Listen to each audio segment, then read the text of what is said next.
बाद भी ख्वाजा गरीब नवाज मोइनुद्दीन चिश्ती अजमेरी रहमतुल्लाह अलैह का बुध और जुमरात की दरमियानी रात जो कि छठी है, तो 6 रजब को ख्वाजा साहब का उर्स मनाया जाता है। आपके अंदर जहाँ और बेशुमार खूबियाँ थी, कमालात थे, उनमें से एक नुमायाँ खूबी ये है कि आप मुबल्लिग इस्लाम थे, यानी नेकी की दावत दिया करते थे। ये वो खूबी है कि जो सारे औलिया के अंदर एक कामन पाई जाती है। औलिया कराम दूसरों को नेकी की दावत देते हैं, सहाबा कराम का भी यही मामूल था, अंबिया कराम भी इसी मकसद के लिए दुनिया में आए, दूसरों को अच्छी बातें बताते, बुरी बातों से मना करते, और हम भी उन्हीं की अदा को अपनाते हुए या उन्हीं की नकल करते हुए हम भी ये काम करते हैं, दर्स देते हैं, नेकी की दावत देते हैं। सुनने वाले भी खुश नसीब हैं जो सुनते हैं, और जो सुनते हैं फिर आगे किसी और को वो अच्छी बात बता देते हैं। तो ये सिलसिला, ये वो काम है कि जो अंबिया कराम वाला काम है, जो सरकार सल्लल्लाहु अलैहि वसल्लम वाला काम है, जो सहाबा कराम वाली ड्यूटी है, तो ये सिलसिला अब उम्मत मुस्तफ़ा के ज़िम्मे है कि वही काम करना है। बच्चों की नकल भी अच्छी होती है, हम ये अच्छी अच्छी बातें दूसरों को बताएंगे तो इंशाल्लाह हमारी बख्शिश का ज़रिया बन जाएगा, हमें हर बात पे सवाब मिलेगा। जो सुनेंगे इस पे अमल करेंगे सवाब मिलेगा, दूसरों तक पहुंचाएंगे उसका सवाब मिलेगा, आगे लोग आगे तक पहुंचाएंगे, तो ये सदका जारिया हो जाएगा। ये ऐसी मल्टी लेवल मार्केटिंग है कि जो जायज़ वाली मार्केटिंग है। वैसे लोग कर रहे होते हैं, मल्टी लेवल मार्केटिंग कर रहे होते हैं कि 2 गाहक बनाने हैं तो उस 2 ने फिर 2 आगे बनाने हैं तो 4 हो गए, उस 4 ने फिर आगे 2 बनाने हैं तो 16 हो गए, 16 ने फिर आगे 4 बनाने हैं तो 16 चौके 64 हो गए, 64 ने फिर 4 बनाने तो 64 मल्टीप्लाई में 4 करें तो वो कितने, तो ये आगे बहुत लंबी चेन बन जाती है। तो वो 2 वाला चक्कर, और फिर उनका भी कमीशन इससे मिलता है, अगलों का भी। एक तो डायरेक्ट 2 का मिला, फिर उन 2 ने आगे 2 बनाए वो 4 हो गए, उन 4 का उन 2 को भी मिला, उसको भी मिला, ऊपर वाले को भी, फिर उसने जो 16 बनाए उन 16 का कमीशन उन 4 वालों को मिला, 2 वालों को मिला, ऊपर वाले को मिला। ये मल्टी लेवल मार्केटिंग जो नाजायज़ है, और ये कंपनियां नाम बदल बदल के, प्रोडक्ट बदल बदल के हर दौर में रही हैं और अब भी हैं, बहुत सारी हैं। और ये कोशिश करते हैं शरीफ लोगों को पकड़ते हैं, मजहबी लोगों को, नेक आदमियों को, खासकर मौलवी साहबान को, जिनके साथ 4 लोग होते हैं, ये ऐसों को पकड़ते हैं ताकि ये बंदा आएगा तो बाकी लोग कहेंगे चलो ठीक ही है, अगर ये कर रहे हैं मौलवी साहब तो फिर ठीक ही है, उसके साथ 10 और कस्टमर मिल जाएंगे फ्री में। तो ये काम नाजायज़ है। हाँ, नेकियों के मामले में ये जायज़ है। आपने 2 को नेकी की दावत दी, उन 2 ने आगे 4 को दे दी, 4 ने आगे 16 को दे दी, 16 ने 64 को दे दी।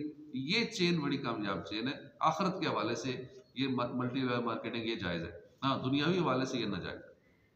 तो यूँ हमें नेकी की दावत का सिलसिला, सदका जारिया वाला सिलसिला, कि हम बेशक 2 को ही बताएं, वो 2 ही जब 2 को बताते जाएंगे या ज़्यादा को करते जाएंगे, आगे पूरी क़यामत तक तो करोड़ों अरबों हो जाएंगे लोग, अगर ये सिलसिला जारी रहा तो ये सदका जारिया हो जाएगा। तो ख्वाजा गरीब नवाज़ रहमतुल्लाह अलैह भी मुबल्लिग इस्लाम, नेकी की दावत देने का जज्बा था। उलमा फरमाते हैं कि हिंद वो सरजमीन है जहाँ कोई नबी तशरीफ़ नहीं लाए, इसलिए कुफ्र और शिर्क यहाँ ज़्यादा आम था, बाकी जगहों की निस्बत कुछ ज़्यादा ही था कुफ्र और शिर्क। ख्वाजा गरीब नवाज़ रहमतुल्लाह अलैह यकीनन नबी तो नहीं है, आप नबियों के नबी, रसूल हाशमी के उम्मती हैं। अल्लाह के आखिरी नबी मक्की मदनी सल्लल्लाहु अलैहि वसल्लम ही ने ख्वाजा गरीब नवाज़ को हिंद में इस्लाम की तबलीग की ज़िम्मेदारी अता फरमाई। मनकूल है कि ख्वाजा गरीब नवाज़ रहमतुल्लाह अलैह अपने पीर व मुर्शिद ख्वाजा उस्मान हारवनी रहमतुल्लाह अलैह की बारगाह से रुखसत होने के बाद मदीना मुनव्वरा हाजिर हुए, और यहीं प्यारे आका मक्की मदनी मुस्तफ़ा सल्लल्लाहु अलैहि वसल्लम के मुबारक शहर में इबादत और रियाजत में मसरूफ़ हो। एक रोज़ आपको सैयदुल मुरसलीन ख़ातमुन नबिय्यीन सल्लल्लाहु अलैहि वसल्लम की तरफ से ये बशारत मिली कि ए मोइनुद्दीन, तू हमारे दीन का मोइन है, यानी मददगार है। हमने तुझे हिंद की विलायत अता की, अजमेर जा, तेरे वजूद से बेदीनी दूर होगी और इस्लाम की रौनक में इजाफा होगा। चुनांचे ख्वाजा गरीब नवाज़ रहमतुल्लाह अलैह अजमेर शरीफ तशरीफ़ लाए और दीन इस्लाम की तबलीग शुरू फरमा दी। आपकी मुसलसल कोशिशों से लोग जुग दर जुग दायरा इस्लाम में दाखिल होने लगे। अल्हम्दुलिल्लाह, हमारे आका ख्वाजा गरीब नवाज़ रहमतुल्लाह अलैह ने 90 लाख काफिरों को कलमा पढ़ा के मुसलमान किया। बेशक ख्वाजा गरीब नवाज रहमतुल्लाह अलैह बा करामत वली हैं। आपने करामात दिखाकर कई गैर मुस्लिमों को मुसलमान किया। इसके साथ साथ हिंद में इस्लाम का नूर फैलने में ख्वाजा गरीब नवाज की नरमी, रहम दिली, अखलाक करीमाना का भी बहुत बड़ा किरदार है। ख्वाजा गरीब नवाज रहमतुल्लाह अलैह पहले जब हिंद में तशरीफ़ लाए तो उस वक्त यहाँ के काफिर बादशाह ने मौज़ल्लाह आपको सताने की भी बहुत कोशिश की। तबलीग दीन की राह में रोड़े भी अटकाए गए। कभी ख्वाजा साहब के लिए पानी बंद कर देने की कोशिश हुई, कभी आपको हिंद से निकाल देने की कोशिश की गई। आप जिस जगह तशरीफ़ रखते थे वहाँ से आपको उठाया भी जाता था, मगर आपने हिम्मत ना हारी। इस्तिकामत के साथ, हुस्न अखलाक के साथ, नरमी के साथ, हिकमत अमली से दीन की तबलीग फरमाते रहे। रोकने वाले आपके मुबारक मकसद के सामने रुकावटें खड़ी करते रहे, मगर ख्वाजा गरीब नवाज की इस्तकामत के सामने कोई रुकावट न बनी और हिंद में इस्लाम का नूर फैल गया। एक मरतबा एक शख्स ख्वाजा गरीब नवाज रहमतुल्लाह अलैह की खिदमत में हाजिर हुआ और अर्ज़ किया कि एक अरसे से कदम बोसी की तमन्ना थी, यानी पाँव चूमने, यानी आपकी खिदमत में हाजिर होने की तमन्ना थी। शुक्र है आज ये नेमत मुयस्सर आई, अल्लाह वालों की शान ही निराली है। ये शख्स काफिर था और ख्वाजा गरीब नवाज को माज़ल्लाह कत्ल करने के इरादे से आया था, मगर ज़ुबान से खुशामद वाली बातें कर रहा था, क्योंकि जिस दुश्मन ने नुकसान ही पहुँचाना ना बड़ा ये आजकल आसान तरीका है, बल्कि पहले भी होता रहा है। वो दुश्मन करीब हो जाता है, अपनों में शामिल हो जाता है, अपना बन के, बड़ा अहले मोहब्बत बन के, उसके बाद फिर अपना वार करता है। अब जो नुकसान पहुँचाना हो या जिस मकसद के लिए आया हो वो ऐसा करता है। जैसा कि आजकल हमारे दौर में भी हो रहा है, बड़ी बड़ी गद्दियाँ, नामी गिरामी पीराने उज़ाम है, पीर साहब के ऐसा करीब होते हैं, ऐसा करीब होते हैं, उसके बाद फिर करोड़ों अरबों का टीका लगाते हैं, साइड में हो जाते हैं। पीर साहब समझते कितना मुरीद है, ये हमारा चाहने वाला है, देखो ना कितना हमारे लंगर पे खर्चा कर रहा है, नजराने पेश कर रहा है।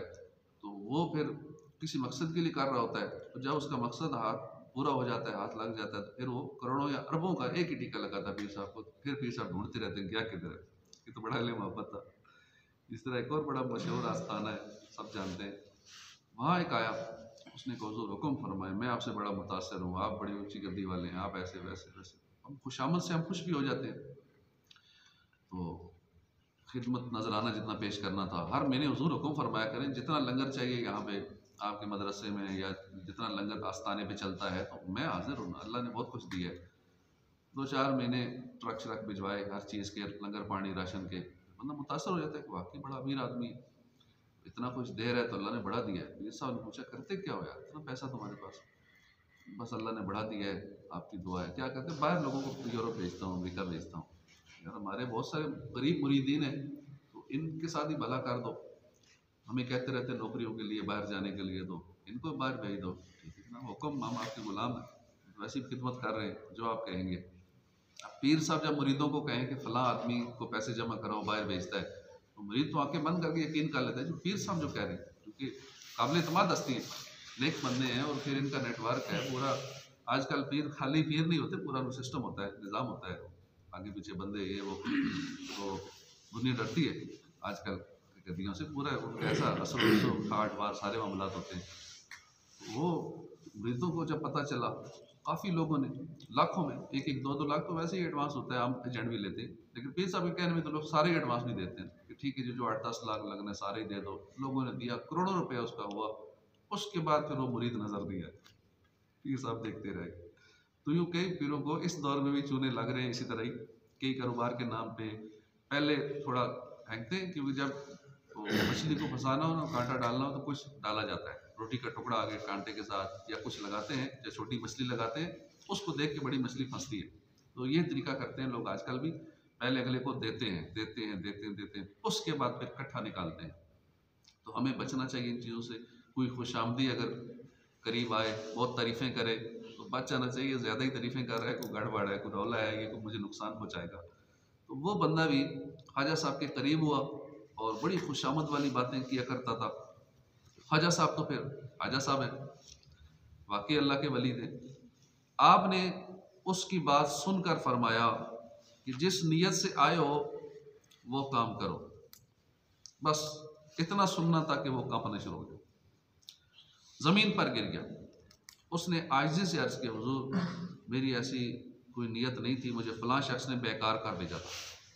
ये कहकर उसने बगल में छुपाया हुआ खंजर निकाला और आपके सामने रख दिया। मैं तो वाकई इस नीयत से आया था आपको कत्ल करने के लिए, शहीद करने के लिए। ख्वाजा गरीब नवाज़ की शान देखी, आपने फरमाया किसी का नाम मत लो, ना किसी का राज खोलो। पहले उस शख्स ने ख्वाजा साहब की करामत देखी थी, अब ऐब पोशी की शान भी देख ली, अब आपका और गर्विदा हो गया। उसने अपना सर ख्वाजा हुजूर के कदमों पर रख दिया, अर्ज़ किया अलीजा मैं सज़ा का हकदार हूँ, मुझे सज़ा दीजिए। ख्वाजा गरीब नवाज़ ने फरमाया ए अज़ीज़, हमारा शेवा है कि जो हमारे साथ बुराई करता है हम उसके साथ भलाई से पेश आते हैं। ये कहकर आपने उसका सर ऊपर उठाया। एक ही मजलिस में इतनी करम नवाजियाँ, ऐसे आला अखलाक किरदार देखे तो उस शख्स के दिल की दुनिया ज़ेरो ज़बर हो। उसके दिल में ख्वाजा साहब की अकीदत उतर चुकी थी। चुनाचे कत्ल का इरादा करके आने वाले काफिर ने ख्वाजा गरीब नवाज के हाथ मुबारक पर तौबा की, कलमा इस्लाम पढ़ा और आपके गुलामों में शामिल हो गया। देखा आपने अल्लाह के नेक बंदों के अखलाक कैसे निराले हो। अल्लाह वालों का ये मुबारक अंदाज़ है, ये बुराई का जवाब बुराई से नहीं बल्कि भलाई से दिया करते हैं। अल्लाह पाक हमें भी तौफीक अता फरमाए। कुरान करीम में है कि सबसे अच्छी भलाई से, सबसे अच्छी भलाई से बुराई को दफ़ा करो, यानी किसी के साथ अच्छाई करके उस बुराई को दफ़ा करो। कोई हमारे साथ बुरा है, अब उसका हाल ये नहीं है कि जो जैसा करे ऐसे ही करो, उसने हमारे साथ ये किया था हम भी ऐसे ही करेंगे या उससे बढ़ के बुरा करेंगे, ये नहीं। इससे मामला और ख़राब होगा, दूरियां बढ़ेगी। तो बुरा करे उससे भला करो। अल्लाह वालों के यही आला अखलाक हैं जिन्हें देखकर काफिर कलमा पढ़ते थे। उन्हें आला अखलाक के ज़रिए दीन इस्लाम की रोशनी दुनिया भर में फैली है। काश हमें भी नेकी की दावत आम करने का जज्बा नसीब हो जाए। काश हमें अच्छे अखलाक नसीब हो जाए, हम भी माफ़ करने वाले बने। जो हमसे बुराई करे हम उसके साथ अच्छाई से पेश आया करें। काश हमारे अखलाक संवर जाएँ, नरमी के साथ, प्यार के साथ, हिकमत अमली के साथ नेकी की दावत की धूमें मचाने वाले बन जाए। जब भी किसी को नेकी की दावत देनी हो तो फिर नरमी अंदाज दुरुस्त होना चाहिए। गुस्से से देंगे, सख्ती से देंगे तो उल्टा नुकसान हो सकता है।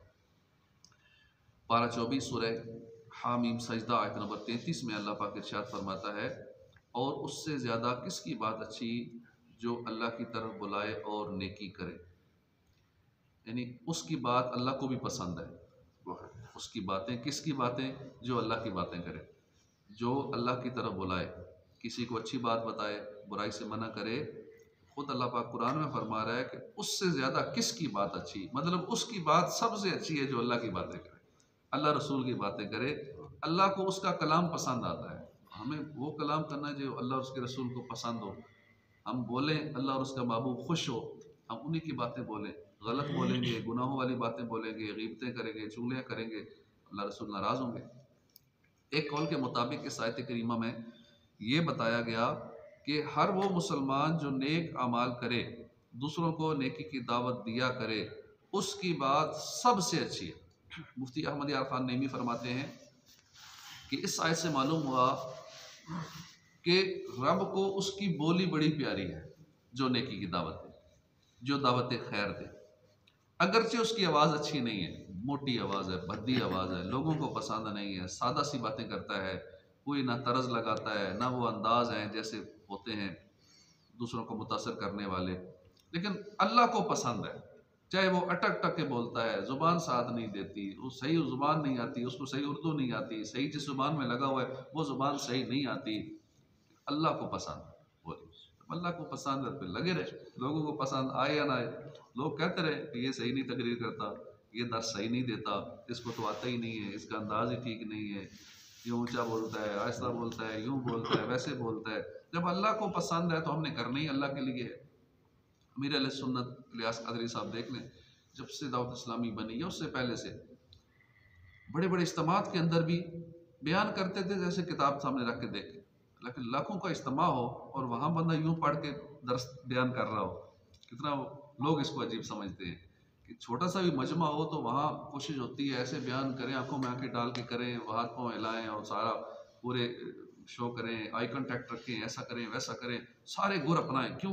लोग तब मुतासर होते हैं, लोग तब नारे लगाते हैं, लोग तब ही वाह वाह करते हैं जब यूँ थोड़ा सा उनको जोश दिलाया जाता है, कोई इशारे किए जाते हैं, वो मुख्तलिफ अंदाज अपनाए जाते हैं, ठीक है, कोई शर्म मना नहीं है, लेकिन इसी पे ही डिपेंड कर लेना कि यूं करेंगे तो ही कुछ होगा वरना नहीं होगा। तो फिर लियाज कादरी साहब ने करके दिखा दी। उस वक्त से सादा सी बातें, सादी सादी तकरीरें, यहाँ तक कि आप मस्जिद में इमाम थे तो आपको इसलिए निकाल दिया गया था कि आवाज़ ठीक नहीं है इस बंदे की, क्योंकि आप एक तो आहिस्ता बोलते थे, नरमी से बोलते थे, और आवाज़ वो कहते थे कमेटी वाले या इलाके वाले नमाजी कि आवाज़ ठीक नहीं है, इसको निकाल दो मस्जिद से। इस तरह की बातें करते थे, लोग तंग करते थे कि इसको दर्स देना नहीं आता, तकरीर करनी नहीं आती। तो देख ले, फिर अल्लाह की रज़ा के लिए किया। आपसे कहा भी गया कितने बड़े इज्तिमा में लाखों लोग होते हैं, तो आप देख के बयान कर देते हैं, देख के दस देते हैं। वैसे भी आप जब भी बयान करते थे देख के बयान करते थे, और आपकी आगे तरबियत है अपने मुरीदीन मुहिब्बीन, उनको भी यही देख के करो ताकि गलती का चांस ना रहे। खासकर हदीस बयान करनी है, जब कुरान का तर्जुमा तफसीर बयान करना है, तो देख के करेंगे तो आसानी रहेगी। ज़बानी करना है तो फिर 5-7 मिनट के लिए अगर बयान करना है तो पहले घंटों को याद करो उसको, उसके बाद करो। फिर बंदा कहता है जब तक याद नहीं होगा करूँगा ही नहीं। जब देख के करना है तो फिर सारा दिन ही लगे रहो, बेशक मसला ही कोई नहीं। आपने देख के किया, और इस वक्त पूरी दुनिया में देख लें कैसा नेटवर्क माशाल्लाह, 200 मुल्कों में निज़ाम बना लिया, कितने हज़ारों मदरसे, जामियात, मदनी चैनल, मीडिया, न जाने क्या क्या सिस्टम दुनिया के अंदर बना लिया। हम लगे रहें, हमें कुछ आता है नहीं आता, ज़बानी याद नहीं होता कुछ, ठीक है, किताबें हैं ना हर चीज़ की, अब तो निज़ाम बना दिया। उस दौर में तो अमीर अहले सुन्नत ने जब काम किया उस वक्त तो बाकायदा कोई सिस्टम नहीं था, ना ये किताबों का निज़ाम था, ना कोई और, बस जो भी किताबें थी कशवतुल कुलूब है, इस तरह की किताबें, उसी में से दर्स दिया करते थे। अब तो पूरे दर्सो बयान की आसान अंदाज में किताबें छप चुकी हैं, दर्सो बयान आ चुके हैं। हमने जुम्मे के जैसे बयान करते हैं, अब जुम्मे का बयान होता है ना, तो हमारे लिए कितनी आसानियाँ हो गई। अब ये जुम्मे का बयान वो होता है कि जो मुफ्तियान कराम ने पूरे रिसर्च टीम बनी हुई है, वो बयान आप तैयार करते हैं, तो हम वो बयान करते हैं, इसलिए खुल के करते। कोई डर जाकर नहीं होता कि कोई बंदा एतराज़ कर सकेगा, बड़े से बड़ा मुफ्ती भी कोई हमारे बयान पे किसी एक बात पे एतराज़ कर सकेगा, बिल्कुल चैलेंज है। क्योंकि जो बयान तैयार करने वाले हैं वो ऐसी ऐसी किताबों से निकाल के चीज़ें लाते हैं और ऑथेंटिकेटेड लाते हैं, विद प्रूफ लाते हैं। हर बात का सबूत नीचे लिखा होता है कि ये बात फलां किताब से, फलां हदीस से, फलां जगह से, यूँ सबूत के साथ होता है। तो ये सारी आसानियाँ इस अल्लाह के वली के ज़रिए, अमीर अहले सुन्नत के ज़रिए हमें मिली कि जुम्मे के बयान हों, हफ्तावार इज्तिमा के बयान हों, दीगर मुख्तलिफ मौक़ों के बयानात हों, ये सारे अमीर अहले सुन्नत ने ऐसा एक निज़ाम बना दिया, उसी में से करते हैं, बिला झिझक करते हैं, कोई टेंशन नहीं होती कि कोई बोल सकेगा या एतराज़ कर सकेगा। तो नेकी की दावत देनी चाहिए, चाहे आवाज़ जैसी भी है, बातें जैसी भी हैं, लोग पसंद करते हैं नहीं करते। तो जब अमीर अहले सुन्नत से इस तरह के सवालात हुए कि आप देख के करते हैं, बड़े बड़े इज्तिमात के अंदर भी ऐसा करते हैं, तो लोग क्या कहेंगे, लोग क्या कहेंगे, इतनी बड़ी तहरीक का अमीर है, इतनी बड़ी तहरीक है, इतने बड़े इज्तिमात होते हैं, बयान देख के कर रहे होते हैं, ये जो शीले बयान जिस तरह दीगर उलमा करते हैं, वो जोश जज्बे से और नारे लगते हैं, सारा कुछ होता है, तो वो नहीं करते। आपने फरमाया लोगों के लिए करता ही नहीं हूँ, मैं तो अल्लाह की रज़ा के लिए करता हूँ, रब राज़ी हो जाए, अल्लाह राज़ी हो जाए, सवाब की नीयत से करता हूँ। लोग राज़ी हों, खुश हों, नारे लगाएं जो भी, तो उसके लिए तो होता ही नहीं बयान। तो जब अल्लाह की रज़ा के लिए काम होता है, फिर लोगों का रिस्पांस मिले ना मिले, फिर बंदा उसकी तरफ तवज्जो नहीं रखता। सवाब पे जब नज़र होती है तो फिर लोगों की तरफ से रिएक्शन रिस्पांस मिले ना मिले, बंदा सवाब के लिए करता है। पारा 14 सूरह नाहल की आयत नंबर 125 में इरशाद होता है, अपने रब के रास्ते की तरफ हिकमत और अच्छी नसीहत के साथ बुलाओ। इस आयत करीमा में अल्लाह ने अपने रसूल हज़रत मोहम्मद मुस्तफ़ा सल्लल्लाहु अलैहि वसल्लम को हुक्म दिया कि आप अल्लाह की मखलूक को हिकमत अमली के साथ उसके रास्ते की तरफ बुलाएं। इमाम इब्न जुरैर रहमतुल्लाह अलैह फरमाते हैं कि हिकमत से मुराद वो है कि जो अल्लाह ने अपने हबीब पर नाजिल फरमाया, और अच्छी नसीहत से मुराद ऐसी नसीहत है जिसमें खौफ खुदा हो, पिछली उम्मतों की इबरत और नसीहत वाले वाक़यात हों, उनके ज़रिए लोगों को नसीहत करो ताकि वो अल्लाह की नाफरमानी से बचें और अल्लाह के फर्मा बरदार बंदे बन जाएं। अल्लाह पाक हम सबको हुस्न अखलाक वाला बाअमल मुबल्लिग बनने की तौफीक अता फरमाए। ख्वाजा गरीब नवाज़ रहमतुल्लाह अलैह अपने मुरीदों की तरबियत भी फरमाया करते और दर्स बयान भी किया करते थे। ख्वाजा साहब के मुरीद कामिल ख्वाजा बख्तियार काकी ने आपके चंद दर्स जमा फरमाए हैं। ख्वाजा बख्तियार काकी फरमाते हैं कि 5 रजब 514 हिजरी को मैं ख्वाजा साहब की बारगाह में हाज़िर हुआ, तो उस वक्त कई मशाइख वहाँ मौजूद थे। शेख शहाबुद्दीन सोरवर्दी, शेख दाऊद किरमानी, शेख बुरहानुद्दीन, मोहम्मद चिश्ती और चंद दीगर मशाइख मौजूद थे। ख्वाजा साहब ने नमाज से मुतल्लिक दर्स देते हुए फरमाया, नमाज मोमिन की मेराज है। नमाज तमाम मकामात से बढ़कर है। अल्लाह पाक से मिलना नमाज ही से शुरू होता है। नमाज एक राज है जो बंदा अपने रब की बारगाह में बयान करता है। हदीस पाक में है कि अल मुसल्ली युनाजी रब्बहू, नमाज पढ़ने वाला अपने रब से राज की बातें करता है। एक रोज़ ख्वाजा मुख्तियार अकी और दीगर लोग बारगाह ख्वाजा में हाजिर थे। ख्वाजा साहब ने वज़ू की चंद सुन्नतें बयान की, दर्स दिया। फरमाया कि वज़ू करते वक्त उंगलियों का खिलाल करना सुन्नत है। एक बार मैं शेख अजल शिराजी रहमतुल्लाह अलैह के साथ था। शाम की नमाज का वक्त हुआ। शेख अजल रहमतुल्लाह अलैह ताज़ा वज़ू करते थे। इत्तेफाक से आप उंगलियों का खिलाल करना भूल गए। उसी वक्त गैबी फरिश्ते ने आवाज़ दी, ए अजल, तू हमारे मोहम्मद सल्लल्लाहु अलैहि वसल्लम से मोहब्बत का दावा करता है, उनकी उम्मत बनता है, मगर उनकी सुन्नत तर्क करता है। शेख अजल उसी वक्त आपने उसी वक्त कसम खाई कि अब मरते वक्त तक कोई सुन्नत नहीं छोड़ूंगा। चुनांचे आपने फिर ऐसा ही किया। उस वक्त के बाद रोजा किन किन का नहीं, सबके लिए।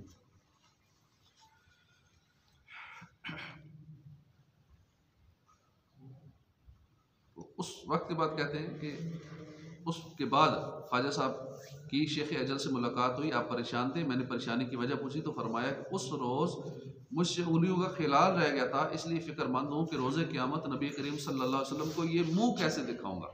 हालांकि एक बार उंगलियों का खिलाल रह गया, कोई फ़र्ज नहीं है, कोई कुछ नहीं है, वज़ू हो जाता है, गुनाह नहीं है। लेकिन जो अल्लाह वाले होते हैं, आशिक़ रसूल होते हैं, उनके लिए ये भी बहुत होता है। हुजूर की हर अदा को अपनाना उनके लिए बड़ा अहम होता है। तो इसलिए परेशान हूँ, क़यामत वाले दिन ये सुन्नत रह गई है, मुँह कैसे दिखाऊंगा। ख्वाजा गरीब नवाज ने दर्स का सिलसिला आगे बढ़ाते हुए फरमाया कि वज़ू में हर उज़्व को 3 बार धोना सुन्नत है। हदीस पाक में है कि हर उज़्व को 3 मरतबा धोना मेरी और मुझसे पहले नबियों की सुन्नत है। तो यूँ दर्स व बयान किया करते थे, वज़ू नमाज सिखाया करते थे। अल्लाह करे हम भी इसी अदा पे अमल करें, अल्लाह वालों की अदा पे नेकी दावत दिया करें और खूब सवाब कमाया करें। अच्छों की नकल भी अच्छी है, तो ये नकल करना ही बख्शिश का ज़रिया बन जाता है। चलो हम किसी खाते में नहीं है, किसी मकाम पे नहीं है, लेकिन चलो नेक लोगों की, अल्लाह वालों की हम नकल करेंगे तो उसके सदक़े बेड़ा पार हो जाएगा, बख्शिश का ज़रिया बन जाएगा। अल्लाह पाक हमारी बेहिसाब मग़फ़िरत फरमाए। आमीन बिजाह नबी अमीन सल्लल्लाहु तआला अलैहि व आलिहि वसल्लम।